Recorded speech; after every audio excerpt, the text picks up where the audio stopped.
9 months ago, Karen Carpenter died, apparently as a result of anorexia. When did you and Karen both realize that she had a real problem that was dangerous? Well, my family, friends, and I realized it as early as 75.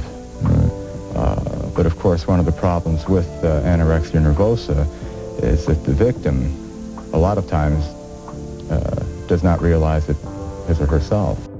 The world has been enthralled with Karen Carpenter's terrible story for decades, including her heavenly voice, her tragic battle with anorexia. There were rumors, though, that you were suffering from the Slimmer's disease, from anorexia nervosa. Is that right?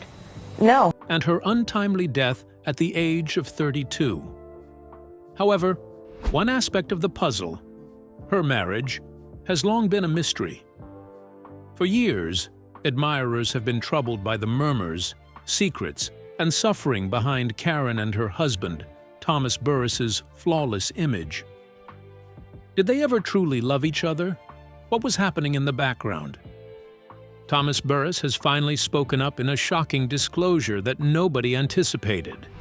And everything changes when he confesses. You have never heard this side of Karen's tale before. So grab a seat, because the truth is more disturbing, more human, and sadder than you thought. Stay tuned and watch till the end. This is one story you do not want to miss. The day the music was lost. The headlines on February 4th, 1983 were clinical and icy. Heart failure claimed the life of 32-year-old Karen Carpenter. Yes, Karen Carpenter died this morning at 9:51, the victim of cardiac arrest. anorexia nervosa was brought up when news anchors discussed a cardiac arrest. Two sterile words for the loss of one of the most beautiful voices of the 1970s. Yet that's all the world has. We lost the soothing icon who gave us songs like Close to You and We've Only Just Begun. What was left out of the headlines?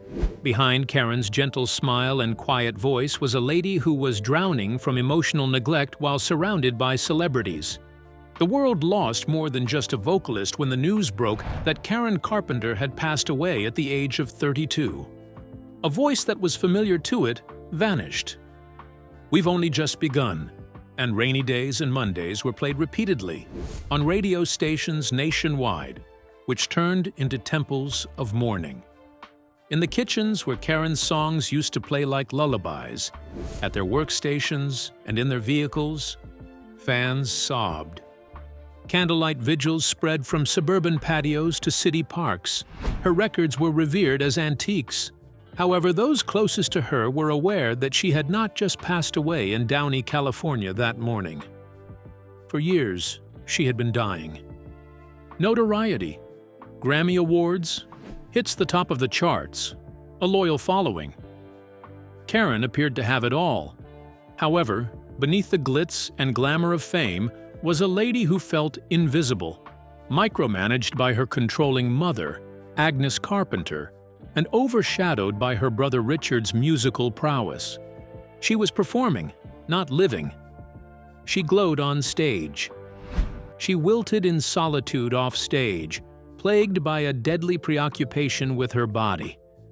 She also yearned for something she couldn't seem to find in that emotional wilderness. True, unconditional love.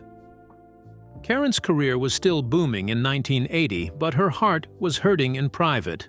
In the middle of a rare respite from her demanding solo studio sessions in New York, Karen met Thomas James Burris at a Beverly Hills dinner party. Burris, sophisticated, charming, and about a decade older, knew just what to say. He listened instead of bragging about her notoriety, listened intently. Burris helped her feel like a woman in a world where everyone thought she was the girl next door to the Carpenters. This wasn't only a flirtation to Karen, it was a blessing. Burris won Karen over in a matter of months.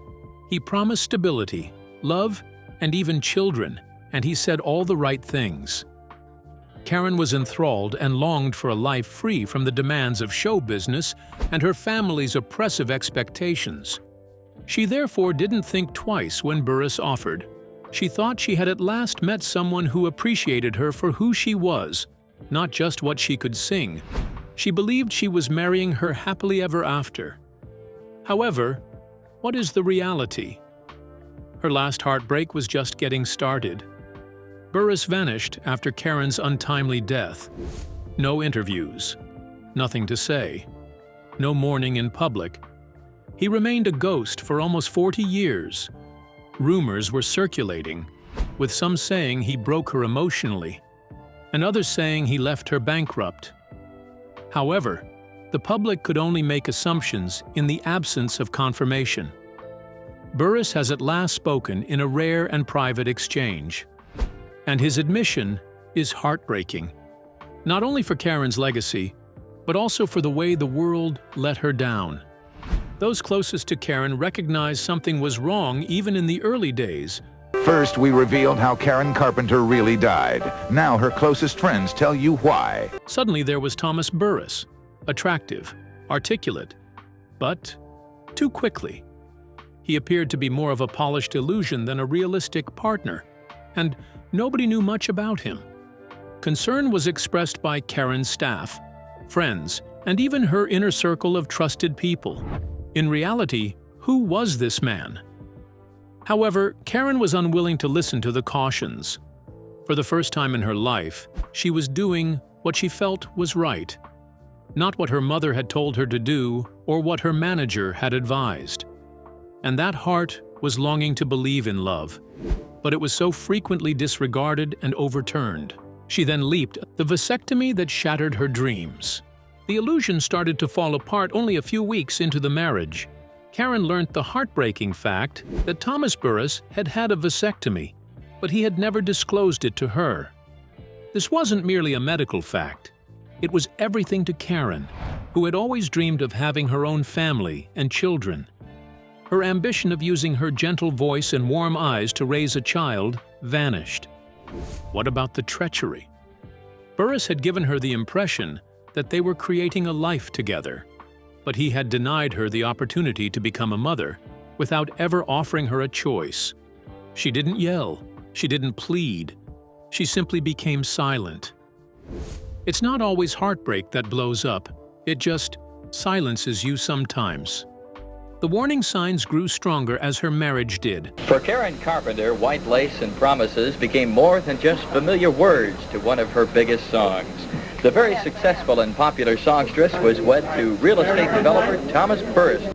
Karen started to notice odd transactions, extravagant purchases, disparities in finances. The truth quickly became apparent. Burris was drowning in debt. He was now using her money to clear up the mess left by failed real estate endeavors, lawsuits, and mounting debt. Just one recorded case? To get him out of a lawsuit, Karen signed a check for $50,000. She also helped him out on several occasions. The knowledge that she was being taken advantage of, however, was more painful than the money. She was made into an ATM by the man she believed to be her lover. Once more, her heart was wounded, and her trust was violated. Once a perfectionist who put her heart into every note, Karen started to lose her groove. She stopped laughing, according to friends. Her eyes grew dimmer. She had lost the brightness that had previously characterized her. In her own life, she turned into a ghost. The stage lights also gradually dimmed. Karen stopped appearing and performing. The relationships that used to ground her were severed. Some others think Burris encouraged her to withdraw from the outside world by purposefully isolating her. She was no longer the iconic voice of the 1970s, Karen Carpenter. She was a completely different person, small, quiet, and gradually crumbling. Karen filed for divorce in 1981, a year after the wedding. Not a single headline, no sensational interviews, no public outburst. Just quiet. She had no desire for conflict. She lacked the strength. All she desired was peace. She was hollow after that romance, which had seemed so promising. Betrayal was the end of a love that started with hope. The marriage wasn't merely a failure. A dream was undone. It was like watching Karen sing a love song, written in the wrong key, as one close friend described it. By the end, Karen Carpenter didn't lash out, accuse, or scream. She took Thomas James Burris out of her will, a silent but significant action that told it all. The letter was not dramatic, no scene in the courtroom, only a quiet erasing. "You hurt me" wasn't necessary. It was yelled by that one deed. This was the last door closing for a lady who once threw herself into love with her arms open. Burris was more than just a failed chapter. He was a wound that she had to heal, to live. Burris speaks, but far too late. Burris remained in the background for years. However, in a rare and nearly forgotten interview, his voice broke due to regret. "I ought to have informed her right away. However, I was terrified. I feared she would leave me." Then comes the still stinging sentence, "I'm the one who ultimately left her for good." It was an admission of cowardice, not merely a confession. He allowed fear to rob her of her future. Furthermore, it was too late to reverse any of it. Karen went back to her parents' house in Downey, California, the one spot she always went to after filing for divorce. She attempted to start over there, away from the spotlight and the pressures of show business. Therapy, nourishment, music. Slowly, painfully, she was making her way back. The morning began as any other. Karen got up early. Downstairs were her parents. There was the smell of breakfast. There was a sense of hope. Her father, Harold, went to see how she was doing at 9 in the morning. There was silence in the house. As usual, her bedroom was immaculate. However, something seemed strange. Then he noticed it. The wardrobe door was ajar. There she was.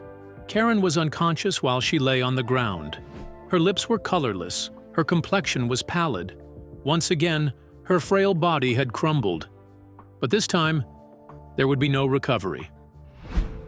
Witnesses claim that Agnes Carpenter's scream, which was so visceral and guttural when she saw her daughter dead, would never be forgotten. It was more than just a mother's heartbreaking sound.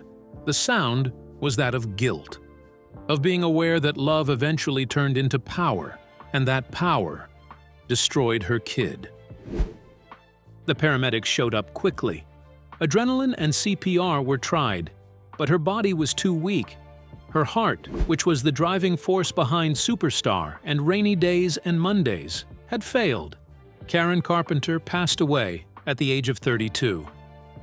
A loss to the entire world of music, and to all of us. Karen Carpenter dead at the very young age of 32. According to the autopsy, anorexia-related problems led to sudden heart failure. What was her weight? The weight was a startlingly low 35 kilograms, 77 pounds. She had a severely low potassium level. Her heart had been starving for too long, just like the rest of her. It was like an earthquake of news. Supporters cried, "Close to you," was played repeatedly on radio stations. Reporters rushed to piece together the star's downfall story. However, the harsh and silent reality was that Karen Carpenter's death was caused by more than just anorexia. But after living a life of being ignored, neglected, and invisible, drugs weren't involved. It wasn't alcoholic. It was a remark. One casual comment made in 1973. On TV, Karen Carpenter appears a bit overweight. For most, it's just idle rumors. It was a wound to Karen. It was taken with terrible seriousness by the girl who had always tried to satisfy everyone, her parents, her followers, and the media. Her reflection turned into an enemy right then. Karen was more than simply a stickler for detail. She was a people-pleaser who grew up under a lot of strain, particularly from her brilliant brother Richard and her perfectionist mother. She didn't object when the remark was made. In private, she made the decision to fix herself. What started as modest dieting, cutting carbohydrates, skipping meals, became a terrible decline. Diuretics for weight loss, using laxatives to purify her body, ipecac syrup, a powerful emetic meant for poisoning victims, used secretly to induce vomiting. Food wasn't the point. It has to do with control. She felt she was more deserving of love the thinner she got. From 54 kilograms, 119 pounds, to 48 kilograms, 40 kilograms, and then even less, her weight fell precipitously. But the world applauded her, rather than worried. Karen looks fantastic these days, very slender and gorgeous. It also sounded like confirmation to Karen, similar to love. So she stepped up. The dresses were designed to hide her drooping body. Layers were added by stylists. Her fading eyes were brightened with makeup. But it was visible to those who looked, really looked. The spark was gone from her eyes. Her once creamy, heavenly voice now held weariness. And she was dying beneath all the praise. The thinner, the better, the most dangerous lie she ever believed. Karen had absorbed the most deadly myth in entertainment. It is better to be thinner. It's lovely to be thinner. People like thinner people. This was more than a simple eating disorder. It was a covert battle against herself, waged with guilt and shame as weapons. She was also losing. She became weaker. Her bones became thinner. The delicate, overworked instrument that was her heart began to fail. Karen didn't stop, though, because it was like giving up love itself to cease. Even the most meticulously constructed illusions were no longer able to conceal it by the early 1980s. Karen was starting to fade. On stage, her radiance faded. The frequency of interviews decreased. She canceled her engagements. Friends were concerned but didn't pursue it. Her loved ones were unsure of how to support her. Karen, too. She continued to pursue the version of herself that she believed the world desired. Karen Carpenter grinned as the cameras rolled and the lights shone down, but it was a smaller smile than ever before, and not only in terms of appearance. Sometimes she had to lie down in the middle of a shoot because she was so weak. She attributed it to exhaustion. However, the reality was much weightier. Long studio sessions and strict tour schedules have nothing to do with Karen's situation. This was the pain of a person slowly falling apart, her soul being weakened not by celebrity, but by something much older, something that began in childhood. From the outside, you would never guess it. The Downey, California, family home of the Carpenters was immaculately maintained and pristine. On the inside, however, there were conditions on love. Agnes Carpenter, Karen's mother, didn't yell or strike. Love was not given. It had to be earned. The currency of praise was scarce. As a shy and perceptive youngster by nature, Karen soon mastered the ability to read every look, clenched jaw, and sigh at the dinner table. She developed into an emotional survival expert, a young child who understood how to blend in to avoid disappointing others. Richard Carpenter was the family's golden child from the start. He was smart, musically talented, and most of all, Agnes's pride and delight.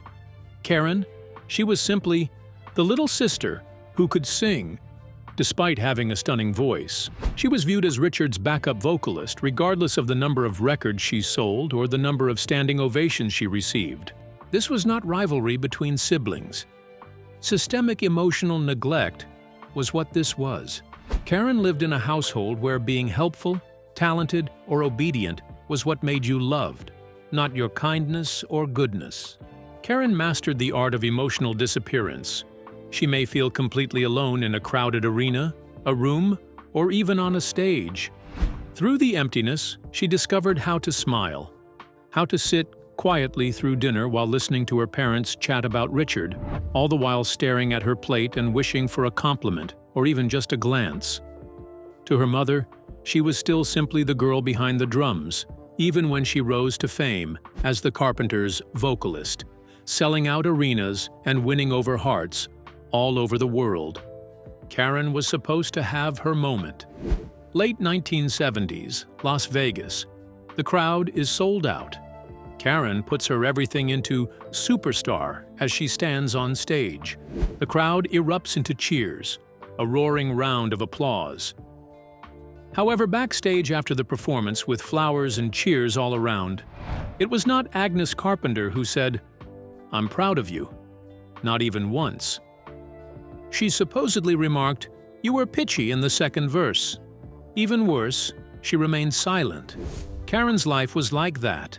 She was beloved by millions. Her own mother was unable to declare her affection for her.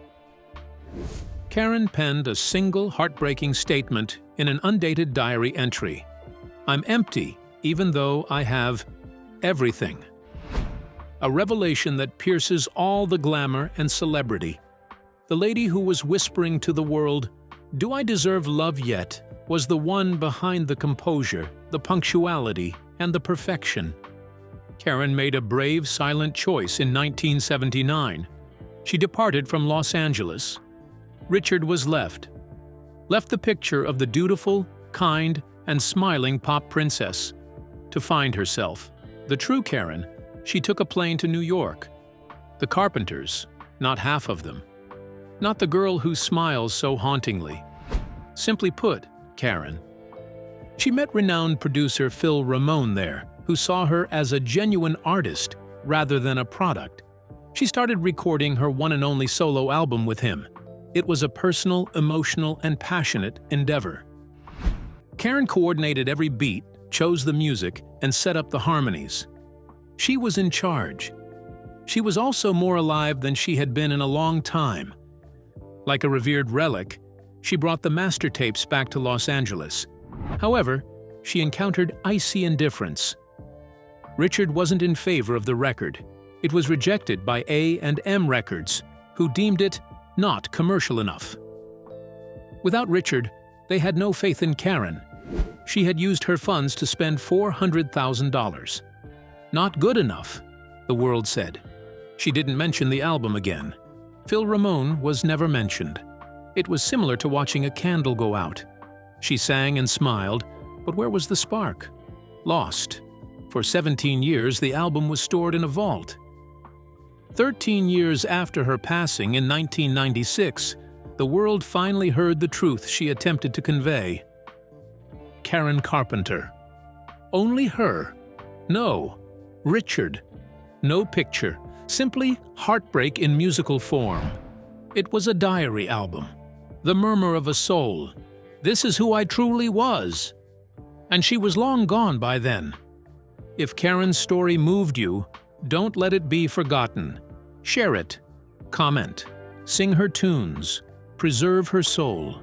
Because there was a delicate, lovely soul pleading to be heard behind that velvet voice.